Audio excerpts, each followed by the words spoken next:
Assalamualaikum warahmatullahi wabarakatuh. Saya Lili Septianingrum dengan NIM 13. Saya perwakilan dari kelompok 6 yang akan mempresentasikan materi tentang teknik terapi pengalaman emosional debt counseling dari kelompok 6 yang diampu oleh Bapak dosen Helman Rofi Asmi MPD. Selanjutnya, ini adalah anggota kelompok 6. 1. Muhammad Sirojul Munir dengan NIM 14, Lili Septianingrum dengan NIM 13, Dania Fala Cecilia dengan NIM 16, Adil Firianda Juang dengan NIM 24. Langsung saja masuk pada materi teknik terapi pengalaman emosional debt counseling. 1. Pengertian pengalaman emosional. Emosi berasal dari bahasa Latin yakni emover yang artinya bergerak menjauh dalam kamus di American College Dictionary. Emosi merupakan suatu kondisi tidak efektif hingga mendapati suatu perasaan dalam diri tiap seseorang. Misalnya, gembira, benci, takut, sedih, dan cinta. Dapat disimpulkan bahwa emosi adalah pengalaman sadar kompleks dan meliputi unsur perasaan yang mengikuti keadaan-keadaan psikologis dan mental yang muncul serta penyesuaian batiniah dan mengekspresikan dirinya dalam tingkah laku yang tampak. Selanjutnya, jenis-jenis emosional. Menurut Saider 2002 mengungkapkan bahwa ada dua macam jenis emosi, yaitu emosi positif dan emosi negatif. Kali ini yang pertama membahas tentang emosi positif. 1. Emosi cinta meliputi penerimaan persahabatan, kepercayaan, kebaikan hati, rasa dekat, hormat, dan kasmaran. Dapat meningkatkan atau mengembangkan ke arah yang lebih baik agar bisa mengontrol. 2. Emosi afeksi atau kasih sayang diibaratkan sebagai rasa perhatian dengan penuh kasih sayang terhadap individu, karena apabila individu menerima kasih sayang yang murni dari orang lain bisa menjadi salah satu faktor penting dalam pengembangan untuk selanjutnya. 3. Emosi simpati adalah suatu ekspresi emosional yang dipergunakan individu dalam usahanya menempatkan dirinya pada tempat dan pengalaman orang lain. Selanjutnya adalah emosi negatif. 1. Emosi marah. Emosi ini biasanya meliputi brutal, mengamuk, benci, marah besar, jengkel, kesal, hati terganggu, rasa pahit, tersinggung, bermusuhan, dan tindak kekerasan. 2. Emosi sedih. Emosi negatif remaja dilihat dari emosi sedih berada pada kategori banyak, yaitu kecewa. Sedangkan emosi marah yang termasuk dalam kategori sedikit yaitu tentang ketidakpuasan.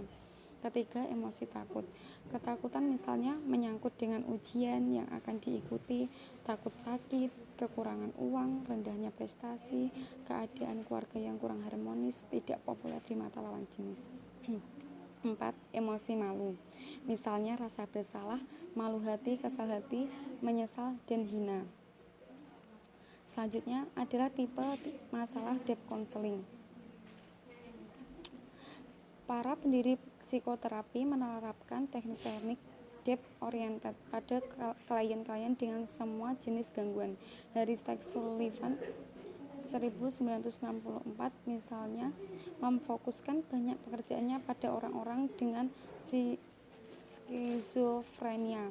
Freud mendokumentasikan pekerjaannya dengan beragam klien, seperti halnya Adler dan Jung. Kohut, seorang terapis relasi objek terkemuka, mengenangani klien-klien yang narcissistically disturbed, mengalami gangguan narsistik. Jadi di permukaan debt terapi tampak bisa digunakan pada hampir setiap orang.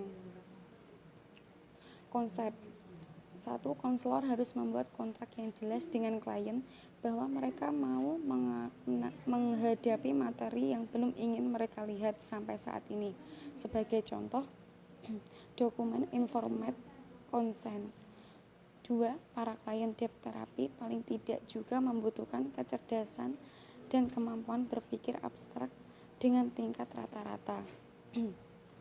Orang-orang yang untuk alasan apapun tidak mampu atau tidak mau berpikir secara abstrak akan mengalami kesulitan dengan berbagai macam metode projektif dan atau imajinatif di dalam tiap terapi.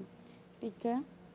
Terakhir, berbagai kode etik mengharuskan klien untuk menghadapi implikasi keputusan mereka tentang terapi, dan itu termasuk implikasi keputusan mereka tentang terapi, dan itu termasuk implikasi keuangan. Dep terapi paling tidak seperti yang selama ini dipraktekkan secara tradisional tidak mudah. Klien akan perlu merasa menyaman dengan kewajiban finansial yang mungkin timbul dengan memulai perjalanan terapi yang mungkin akan berlangsung setahun atau lebih. Selanjutnya adalah penyebab emosional. Faktor yang mempengaruhi emosional. Pola asuh orang tua dapat menentukan perilaku karena keluarga merupakan kelompok sosial yang pertama tempat anak untuk berinteraksi. 2. Temperamen dapat didefinisikan sebagai suasana hati yang mencirikan kehidupan emosional seseorang pada tahap tertentu. Masing-masing individu memiliki kisaran emosi sendiri. Usia perkembangan. Kematangan emosi yang dimiliki seorang sejalan dengan pertambahan usia, dikarenakan kematangan emosi dipengaruhi oleh tingkat pertumbuhan dan kematangan psikologi, rasa jasmani. 4. Pengalaman traumatik. Kejadian traumatis masa lalu dapat mempengaruhi perkembangan emosi seseorang baik dari lingkungan atau dari keluarga. 5. Jenis kelamin. Perbedaan jenis kelamin memiliki pengaruh yang berkaitan dengan adanya perbedaan hormonal antara laki-laki dan perempuan. 6. Jasmani ditunjukkan dengan adanya pertumbuhan yang sangat cepat dari anggota tubuh. Hal ini akan menyebabkan masalah bagi perkembangan kematangan emosi seseorang. Yang ke-7, perubahan interaksi dengan teman sebaya.